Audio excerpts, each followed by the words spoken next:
was just talking about forfeits and he just did it! 1930! Oh shit! Do I look like a baby? Do I have a little sookie in my mouth? Am I wearing a little diaper?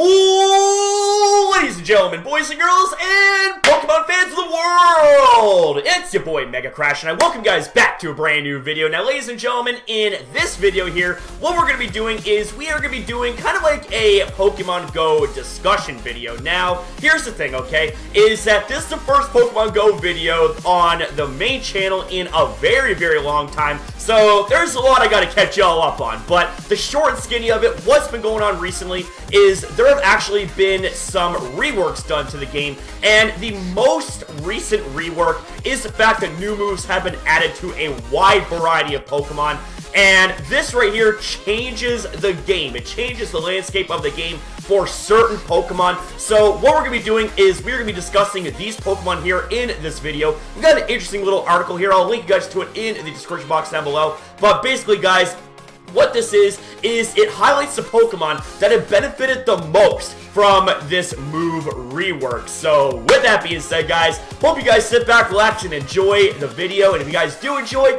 please be sure to show your support by smashing the like button and subscribing if you guys want to see future content like this from me again. So with that being said, ladies and gentlemen, let's do this! Woo! Alright, ladies and gentlemen, so the first Pokemon we will be discussing in this video is Roserade. Now, take a look at this attack stat, just absolutely beautiful. It has an attack stat of 243. Now, its defense is at a kind of a sort of 185. I mean, it's not bad, but it's not good. Its stamina is even worse at base 155. So this Pokemon clearly kind of fits the bill of a glass cannon. Now, normally this Pokemon, it's pretty cool, and it would be a decent grass type attacker with having access to Solar Beam. But given the fact that this Pokemon is somewhat frail, it would only have the chance to get off, I think, one or maybe two Solar Beams, aka one or two charge attacks, because it does take a long time to charge up Solar Beam, given the fact that it is a one-bar charge move. But that was, ladies and gentlemen, until it gets access to Grass Knot. Grass Knot is a 2-bar charge move, and it makes this Pokemon the best grass-type attacker in the game. It even outperforms Grass Knot Breloom, for God's sakes. Like, that is ridiculous, man. And here's the thing also, right, is that, just to put it in perspective, okay, this Pokemon actually even out-damages Frenzy Plant Sceptile, which hasn't even been released yet in the game. So that right there is a clear indicator that Frenzy Plant Sceptile is already dead on arrival. It's already DOA, like Grass Knot Roserade is the one to go for if you want to have the best grass type attackers. Now, here's the thing, okay? Like, this right here even baffles me. Like, the fact that this Pokemon right here is even being compared to the unreleased legendary Pokemon known as Skyform Shaman, it just goes to show how big of a buff this Pokemon got just from getting access to Grass Knot, bro. Like, that's just absolutely ridiculous, man. Like, this Pokemon's DPS just skyrocketed. This Pokemon's total damage overall skyrocketed because of this move right here. And the thing is, because of the fact that it's a 2-bar charge move, it allows for Roserade to get off more charge attacks in battle. Whether you're raiding, whether it's a gym battle, whether it's PvP. Like, that's just ridiculous, man. Like, what the hell? Alright, ladies and gentlemen, so coming up next, we have Honchkrow. Now, Honchkrow fits a very similar bill to Roserade. This Pokemon was mediocre to kind of, it was kind of decent in battle, But here's the thing, is that this Pokemon now gets access to Sky Attack, which is the best flying type move in the game. It's also a 2-bar charge move. And this allows for Honchkrow to get off charge attacks quicker. This Pokemon right here is also very similar to Roserade in the fact that it is a very, very, very potent attacker. It's got the same attack stat, 243. Its defense stat's not that good. Its stamina is actually pretty good. Kind of balancing out its bad defense stat, but you know, all in all, it's still kind of a glass cannon when you think about it. But, see, here's the thing, okay, is that this Pokemon right here is actually the best non-legendary flying type attacker in the game. Why? Simply because of the fact that it now has Sky Attack. Now, here's the thing, is that this Pokemon right here, you know, is comparable to the likes of Moltres and Rayquaza, even though it does lack a little bit of total damage overall when you compare it to Moltres or Rayquaza, because of the fact that its defenses are lacking and Moltres and Rayquaza is a little bit bulkier. It is still very superior when it comes to total damage per second, or I should say damage per second. Like, that's what DPS stands for, is damage per second. So, the fact that this Pokemon right here not only is the best non-legendary flying type Pokemon in the game, but in some aspects it actually outperforms flying type legendary Pokemon? Like, are you absolutely kidding me, man? Like, that is just absolutely insane.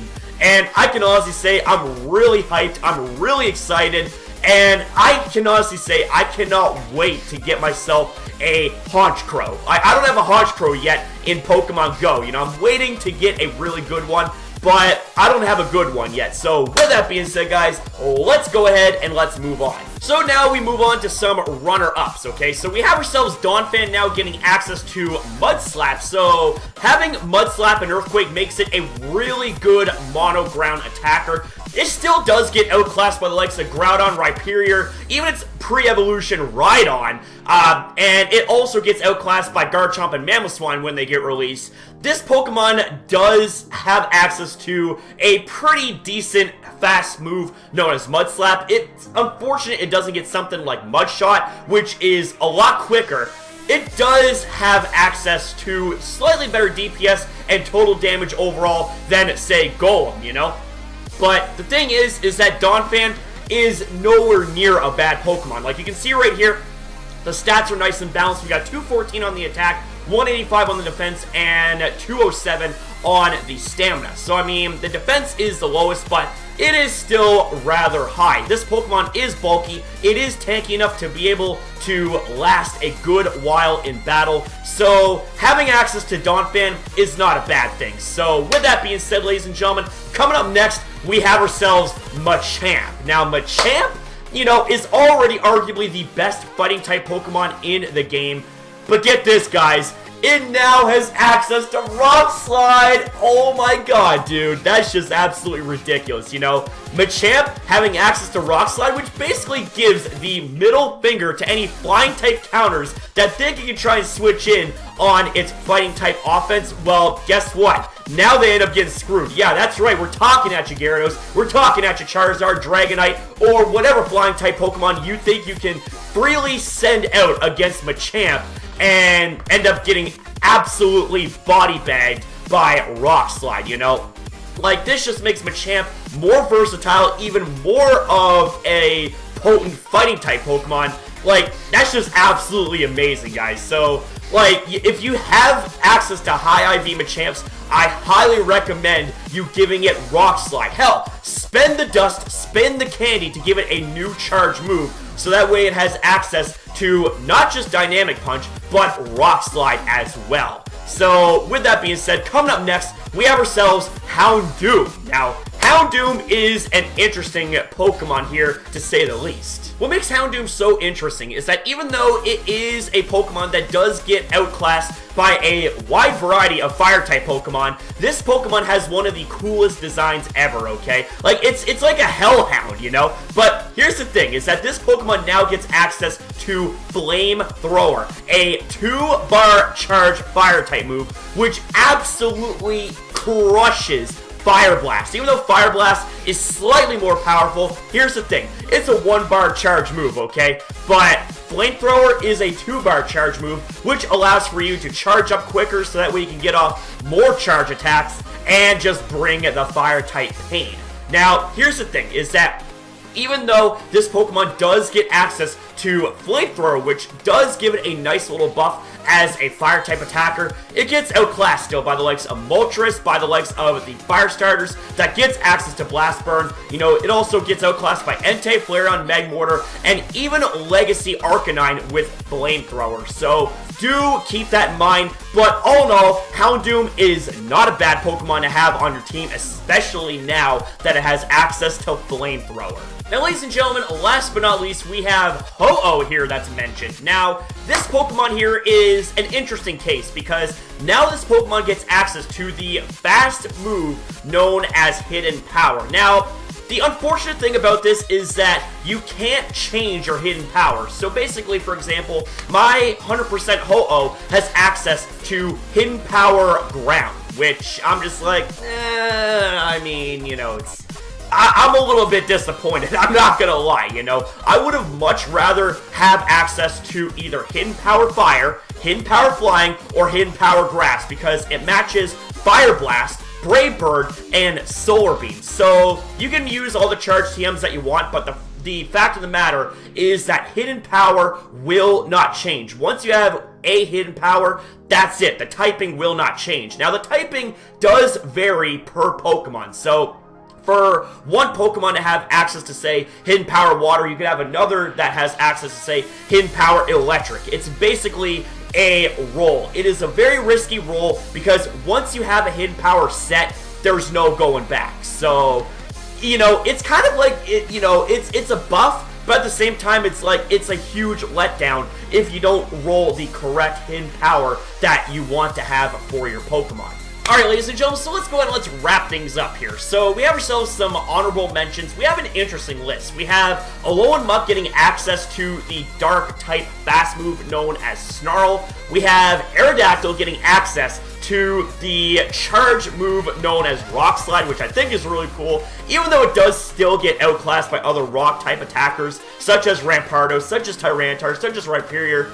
It's still a really good Pokemon to use in battle, and not to mention, it's cool as hell too. I mean, who doesn't love a flying ancient dinosaur, you know? I think that's awesome. We have Jinx now having access to Focus Blast. Now, this is a little bit of a tricky move to get off because it's a 1-bar charge move, and given how frail Jinx is, it may not even be able to have enough time to build up enough meter to get to use Focus Blast, but when you do get to use Focus Blast, it's gonna hurt. We have Drapion now having access to Bite, really decent, quick dark type move that allows for you to build meter up very, very quick. We got Togekiss now having access to Flamethrower, which is going to nail its steel type counters. I absolutely love the fact that it gets access to Flamethrower here finally. We have Suicune and Starmie now having access to Ice Beam, which is pretty interesting choices. We've got Outrage on Snorlax. Now, here's the thing, alright? I'm actually really excited about this one because even though, you know, Body Slam does outperform and outclass Outrage, Outrage is the next best thing to have, you know? Outrage is the best non-Body Slam move to use because Body Slam is a legacy move, and Outrage is also a really good move to use against Palkia, which is the current Tier 5 raid boss. Now, we have Kabutops having access to Waterfall, so that means finally it gets access to a rather decent, you know, fast water type move. It just kind of sucks that it didn't get access to any decent charge moves, you know? Really, the best move that it has access to is, like, Ancient Power or something like that. Don't use Water Pulse. Water Pulse is one of the worst moves that you can use for a charge attack on a Pokemon. Alright, ladies and gentlemen, that's going to be it here for this video. I want to say thank you guys so very much for watching. If you guys enjoyed this video, don't forget to leave a like, comment, subscribe, all that good stuff if you want to see more content from your boy again. So, with that being said, thank you guys so much for watching, and I'll see you next upload.